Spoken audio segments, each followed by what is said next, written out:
Pamundok serye. Sabi ko naman sa inyo, sinulit-sulit ko na ang aking pag-video dahil sa malamang matatagalan bago ako makakabalik ng kabundukan. Bayga naman ako sa isang araw kong pamundok ay nakakaubos na ako ng isang banig na alaksan. Noon nga ako sa part 2 ay naikwento ko sa inyo na ako ay namayanihan.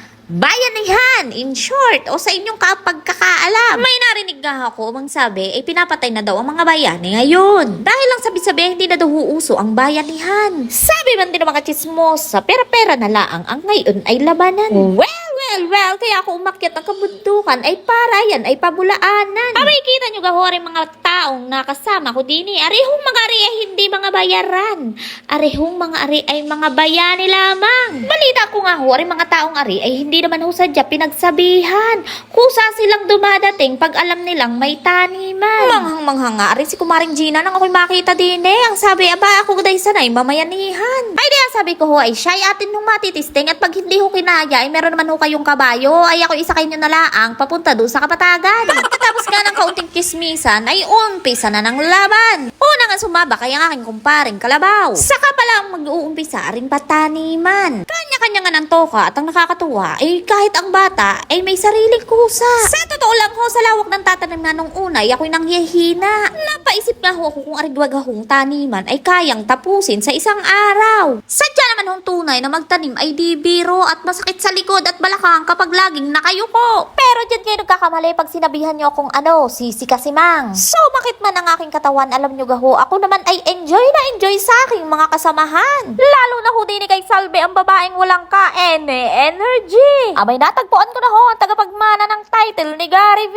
Ari man din ho ang taong kahit anong pagod hindi mo makikitang nakasimangot. Nodal moments nga, ika nga ng mga ma-English share ang bakla. Wala man din ka arte-arte, kita nyo ang pinagkainan. Ay hugasan namin ang pinggan.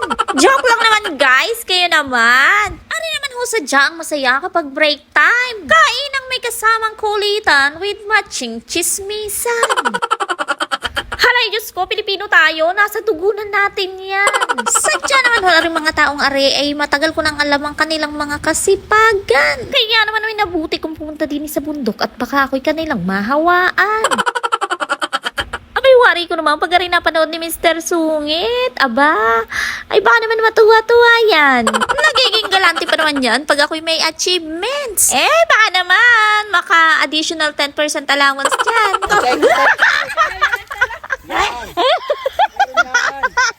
Punta na kayan.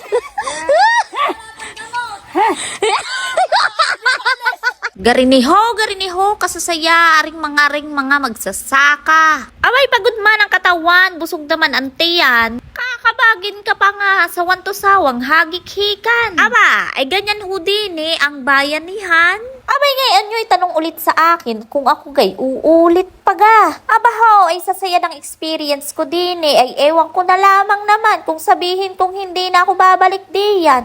Ang bayanihan ay buhay na buhay pa rin din sa amin sa Banahaw.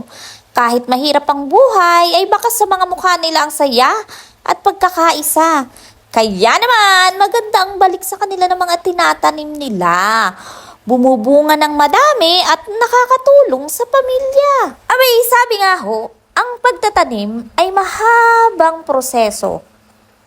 Mahabang proseso ng pasensya, pag-aantay, at pag-asa. Kaya naman saludo ako sa inyo mga kapitbahay kong magsasaka. Abay, mabuhay kayo ng mahaba, masaya at masagana katulad ng inyong mga punla.